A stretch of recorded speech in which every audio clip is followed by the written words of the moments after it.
Saudações, senhoras e senhores. O tema de hoje, Napoleão caiu, 1815. Tchau, Napoleão.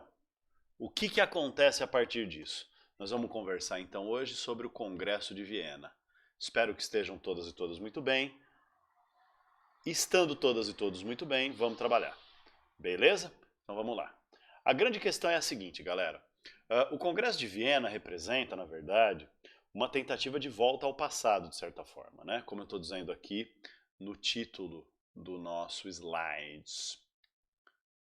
Só que assim, a justificativa que se deu era que o esforço de fazer um grande congresso internacional das grandes potências europeias, vencedoras do período napoleônico, para debater o que fazer com a Europa, como reorganizar a Europa, como garantir um equilíbrio entre os países europeus, para impedir que novos fenômenos como a França napoleônica pudessem se constituir, era de que existia uma urgência de construir uma paz durável na Europa. Essa era a justificativa.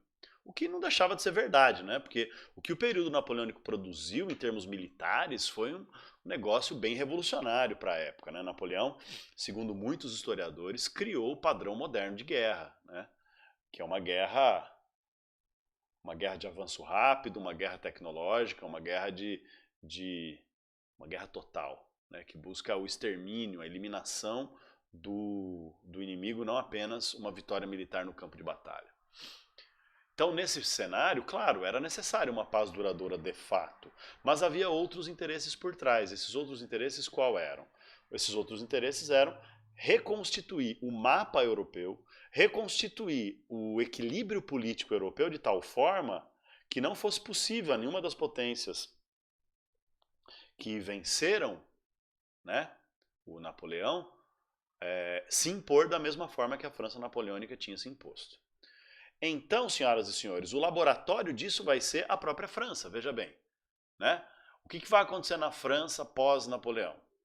Vai acontecer o seguinte, vai se usar como critério para estabelecer um novo governo o que eles chamaram de princípio da legitimidade monárquica, que equivale a dizer o seguinte: eram legítimos e, portanto, justos e aceitáveis os governos que ocupavam o poder antes da Revolução Francesa se iniciar. Então é um processo de restauração das monarquias europeias que tem na França o seu grande elemento com a elevação ao trono do senhor Luís XVIII, irmão do Luís XVI, que foi o rei condenado à morte pela Revolução Francesa.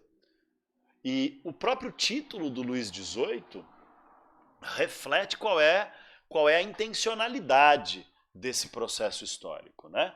Porque, veja, ele não era para ser Luís XVIII. O que decide o número que um rei vai adotar depois do nome não é a vontade desse rei. Ó a moto. Tá da hora aqui hoje. Não é a vontade desse rei, tipo, gente, eu quero ser o Luís 80. Não. É a sequência de reis do passado com o mesmo nome.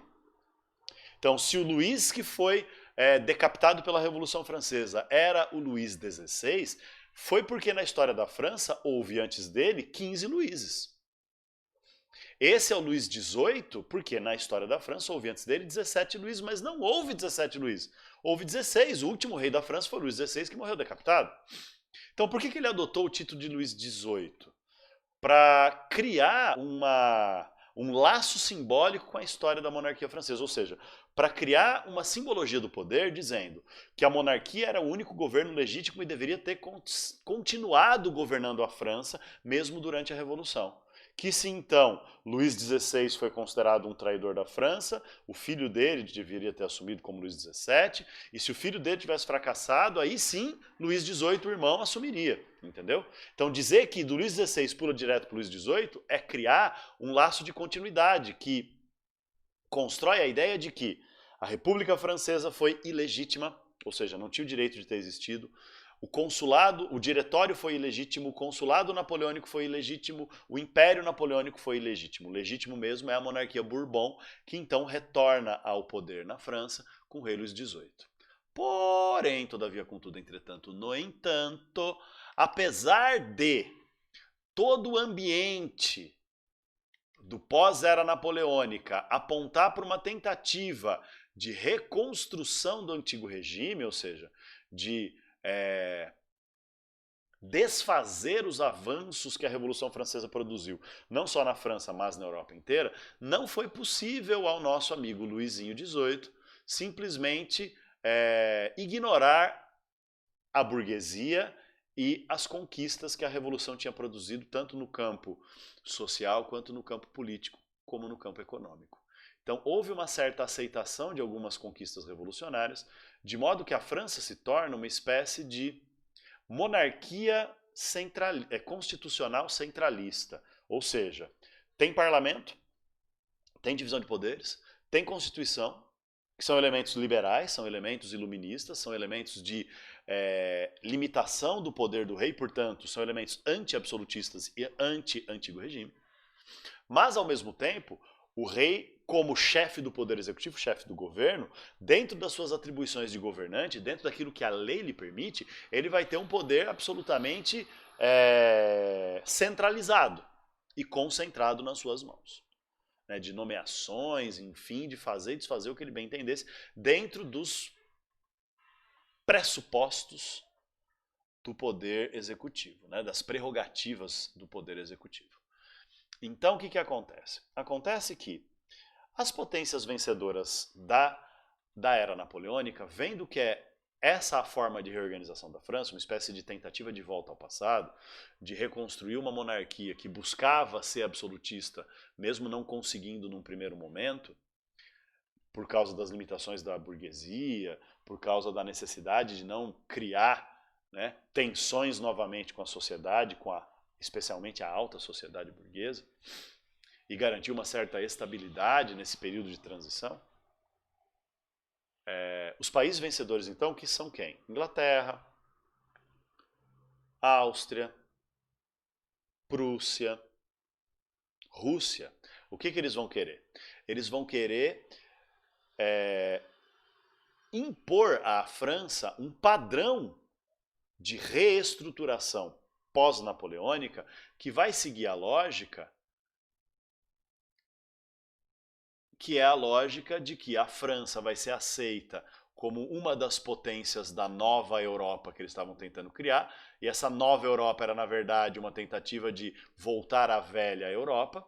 Então a França vai perder parte dos territórios, né, os territórios que Napoleão invadiu, ela vai perder, ela não vai manter os territórios ocupados por Napoleão, mas, ao mesmo tempo, o território francês vai ser mantido intacto. Então não vai haver ocupação militar estrangeira sobre a França, não vai haver intervenção governamental, política ou militar, e nem pedido de indenização. Né?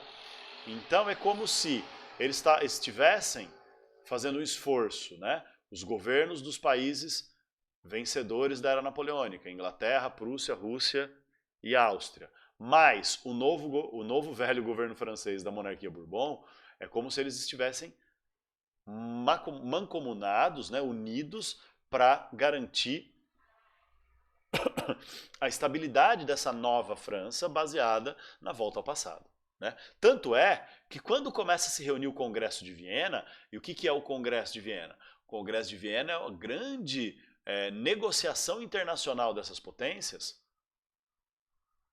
tendo, repito, Inglaterra, Áustria, Rússia e Prússia como países principais, a França também vai ser convidada a mandar representantes para participar das negociações do Congresso de Viena, sendo aceita como parte da nova comunidade europeia de países. Tá certo? Beleza. Aí o que acontece então depois disso, né, gente, no Congresso de Viena? No Congresso de Viena propriamente dito, ele também vai ser direcionado por um princípio básico. E esse princípio básico é o mesmo princípio básico que norteou a formação do novo governo na França após a queda de Napoleão, que se chama princípio da legitimidade. Então é tanto o princípio da legitimidade monárquica quanto o princípio da legitimidade territorial. Tradução. A ideia é reconstruir a Europa a partir do critério de que devem ser apoiados os governos que ocupavam o poder em seus respectivos países antes da Revolução Francesa e da Era Napoleônica acontecerem. devem ser retomadas as fronteiras e divisões territoriais, no que for possível, que funcionavam antes da Revolução Francesa e da Era Napoleônica acontecer. Então esse é o princípio da legitimidade. É como se fosse literalmente passar uma borracha. Ô professor, mas o que isso significa? Mano, significa na prática uma tentativa de volta do antigo regime e de volta do absolutismo na Europa, para evitar que novas eras napoleônicas ou novas revoluções francesas acontecessem em outros lugares. Ah, mas as burguesias não vão ficar descontentes? Claro que vão ficar descontentes. E os povos que tinham conquistado direitos, liberdades e avanços iluministas liberais não vão ficar descontentes? Vão ficar descontentes, sim senhor. Mas e aí? Calma. Respira. Eu não estou conseguindo respirar pelo nariz, mas respira você. Né? Aí, ao mesmo tempo, o que a gente deveria se perguntar? Mas espera aí, é uma volta do antigo regime? É uma volta do antigo regime. Eles estão chamando de nova ordem mundial, mas não tinha nada mais velho, né, mais ultrapassado, mais tipicamente antigo regime do que o Congresso de Viena estava tentando fazer na construção dessa nova ordem mundial. Né? Então, olha só os representantes. O governo da Áustria, como vai ser na Áustria essa negociação, né, em Viena, o governo da Áustria vai mandar seu representante, que vai ser um ministro chamado Metternich. Inclusive, os resultados do Congresso de Viena, em termos de restauração de governos, em termos de reorganização do mapa europeu, vão ser chamados de Sistema Metternich, exatamente para mostrar o papel de liderança que o Império Austríaco realizou e executou nesse período do Congresso de Viena, no sentido de restabelecer uma ordem mundial baseada na volta ao passado, na volta do antigo regime. A Rússia, o próprio czar, o próprio imperador absolutista, o Alexandre I, vai participar das negociações do Congresso de Viena. A Inglaterra vai mandar o seu ministro, Castlereagh, é o ministro das Relações Exteriores do governo britânico. A Prússia também vai mandar seu representante, vai ter representantes de outros lugares. E a França, convidada também, né, nessa nova França, velha França, Bourbon, a mandar o seu ministro, Talleyrand, ministro das Relações Exteriores, que vai ser também um cara muito importante nesse processo de negociações, porque ele vai propor um elemento que vai ser central para essa reconstrução baseada no princípio da legitimidade monárquica e territorial, que é a noção de reconstruir a realidade europeia com base no princípio de um equilíbrio entre as potências, né? Para que, como eu já disse 45 vezes, não haja uma nova possibilidade de, ou melhor, a possibilidade de um novo fenômeno napoleônico varrer a Europa. Tá bom? Então é isso, esses são os elementos centrais que estão em jogo aqui no Congresso de Viena e que vão sendo construídos nas negociações a partir de 1815, que é quando o Congresso de Viena começa a se reunir. Então veja, na Espanha vai voltar ao trono o rei que tinha sido tirado por Napoleão. Em Portugal, o Dom João VI, que estava aqui no Brasil, vai ser convidado a voltar a Portugal e reassumir o trono e recriar, né, restabelecer, na verdade, a unidade do Império Português.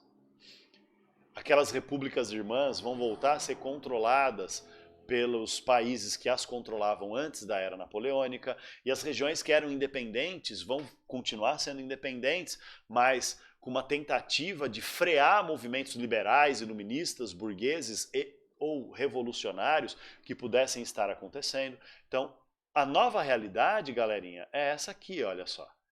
Olha o mapa da Europa do Congresso de Viena. Tá vendo? Dá uma olhadinha aqui na nossa legenda, mas basicamente é o seguinte, ó, Espanha continua Espanha, Portugal continua Portugal, França continua França, tá vendo? O reino da Sardenha, que é um dos reinos que são considerados, né, vitoriosos nesse processo, vai receber o Piemonte. Perceba que não existia Itália ainda. A Itália era dividida em vários territórios. Essa região toda listradinha de amarelo e cinza aqui da Itália, vai ser da Itália e um pedaço, inclusive, né, dos Balcãs aqui, vai ser entregue ao controle austríaco. Percebe? Do Império Austríaco, olha só. Essa regiãozinha aqui chamada Piemonte, que é a região mais industrializada da Itália, vai ser entregue ao controle da Sardenha. Essa regiãozinha aqui da Polônia, né, que era o Ducado de Varsóvia, que se aliou a França napoleônica vai ser entregue quase toda para o Império Russo e uma outra parte para o Reino da Prússia, que é o início da formação da Alemanha. Assim como essas regiões aqui dentro de uma unidade não, dentro de uma... qual é a melhor palavra? A melhor palavra é que eles usaram mesmo. Dentro de uma confederação de estados independentes chamada Confederação Germânica. Opa! Então o que acontece? O Congresso de Viena, para evitar o nascimento, seja da Áustria, seja da Prússia, como uma nova superpotência, o Congresso de Viena vai recortar essa região da Alemanha e da Áustria e da Itália, né, como regiõezinhas, várias regiõezinhas independentes. Então tem os estados da Igreja, o Reino das Duas Sicílias, Piemonte e Sardenha, a Córcega da França, o Reino dos Países Baixos, que inclui a atual Bélgica, perceba, né? Essa região aqui da Prússia, essa região aqui vai para a Dinamarca, o Reino de Hanover, independente, o Reino da Baviera, independente. E assim, essa fragmentação e essa formação da Confederação Germânica é a ideia de que essa região é formada por países independentes, sob influência austríaca ou prussiana, mas que não podem formar uma unidade político-administrativa exatamente para manter essa fragmentação e manter esse equilíbrio entre as potências.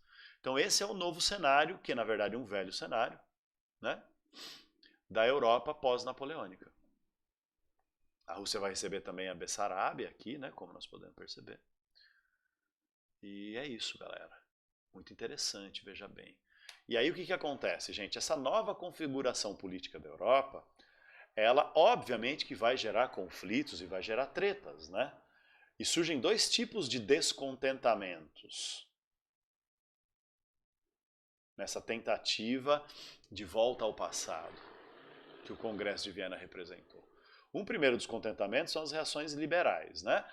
Que é aquela ideia iluminista da galera da burguesia e do povo que não quer aceitar essa intromissão estrangeira, né? Que quer o fim do absolutismo, que quer o fim das estruturas do antigo regime. Então, dentro da França, dentro da Prússia, dentro da Áustria, dentro da Rússia, em todos os lugares da Europa, basicamente, no Piemonte e Sardenha, vão ter movimentos liberais e vão acontecer revoluções liberais, inclusive, né?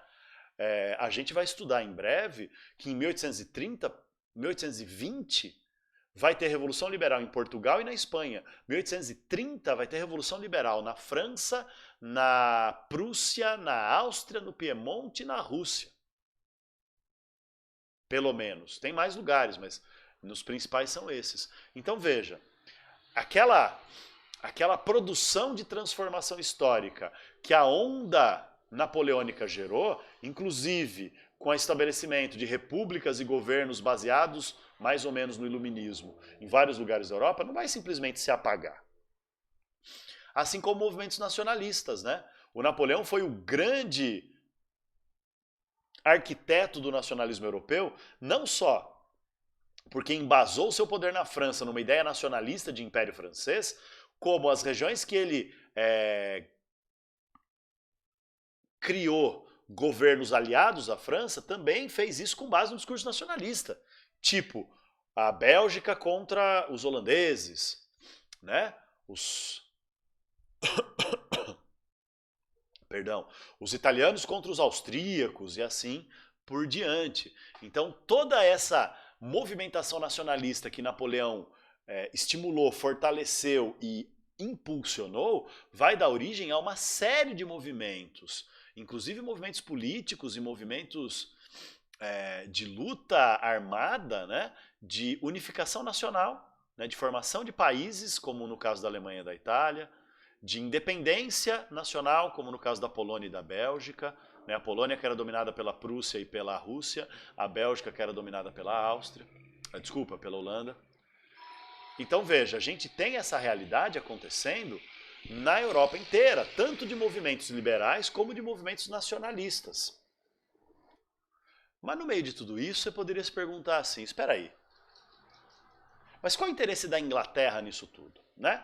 Porque veja, a Inglaterra não era um país do antigo regime, pelo contrário, a Inglaterra já era um país liberal desde o século XVII, com a Revolução Puritana e depois principalmente com a Revolução Gloriosa, a Bill of Rights, aquela fita toda que a gente já estudou. Então, o que ganha a Inglaterra nesse processo de volta do antigo regime, volta das divisões territoriais tradicionais. A Inglaterra ganha exatamente isso. Ela continua sendo o único país efetivamente liberal, capitalista industrial. Espera aí um pouquinho, por favor, eu vou fazer uma... Desculpa, tive que dar uma pausa aqui. Não vou editar. Gravado ao vivo. Roots. Então é o seguinte, a Inglaterra ganha porque ela continua sendo o único país liberal, ela continua sendo a única potência industrial comandada pela burguesia, e ela continua sendo, portanto, o grande motor do desenvolvimento burguês capitalista na Europa. Esse é um cenário ideal para a Inglaterra, onde a França não vai mais ser concorrência, porque está nessa treta interna entre volta do antigo regime e manutenção das conquistas da Revolução. A Itália não vai se unificar e ser um adversário à altura, nem a Alemanha. Não vai ter um império austríaco superindustrializado, porque a Áustria era um país do antigo regime, assim como a Rússia. Né? Então esse cenário, senhoras e senhores, é um cenário em que a Inglaterra teoricamente pode deitar e rolar. E é por isso que acaba se formando, veja bem aqui comigo, um sistema de alianças na Europa com dois objetivos. Um objetivo, principalmente destacado pela Rússia e pela Áustria, de não deixar a Inglaterra virar uma potência militar e política, então econômica e industrial ok, mas militar e política não. Então eles vão formar alianças político-militares para se preparar para uma eventualidade da Inglaterra tentar ser uma superpotência e dominar todo mundo. Né? E também alianças políticas e militares como a Santa Aliança, que é fundamental essa Santa Aliança formada por Áustria, Rússia e Prússia, exatamente para ser uma força militar unificada para combater movimentos liberais e nacionalistas e garantir esse equilíbrio que o Congresso de Viena estava criando, né? Para defender as tradições, a religião, o absolutismo, as monarquias tradicionais. E é esse cenário, então, que a gente tem saindo do Congresso de Viena. Uma burguesia altamente insatisfeita com essa realidade, assim como o povão, né? Mas o povão menos, porque dentro do povo tem muito povo, ou seja, muitas diferentes posições, né? Tinha gente reacionária, tinha gente progressista, gente liberal e gente conservadora, mas nós temos então o desenvolvimento de um liberalismo burguês, ou de um liberalismo nacionalista burguês, ou de um nacionalismo burguês, contra essa tentativa do Congresso de Viena de retomar regimes despóticos, ou seja, absolutistas, e senhoriais, ou seja, de caráter nobre, tradicional, feudal. E essa vai ser a tônica, então, da primeira metade do século XIX. Né? Uma realidade em que o Congresso de Viena tenta uma volta ao passado e esses movimentos liberais e nacionalistas vão se consolidar na luta por transformações históricas cada vez mais profundas. Essa contradição histórica, então, entre o velho e o novo, né, o velho que está tentando não morrer, o antigo regime, e o novo, a era das revoluções que está querendo se impor à força, vai dar um próximo capítulo, próximas videoaulas, de muita história de revoluções, revoltas e lutas políticas sociais dentro da realidade europeia. Beleza, galera? É isso então, brigadíssimo pela atenção de vocês. A gente se encontra na próxima videoaula. Até mais.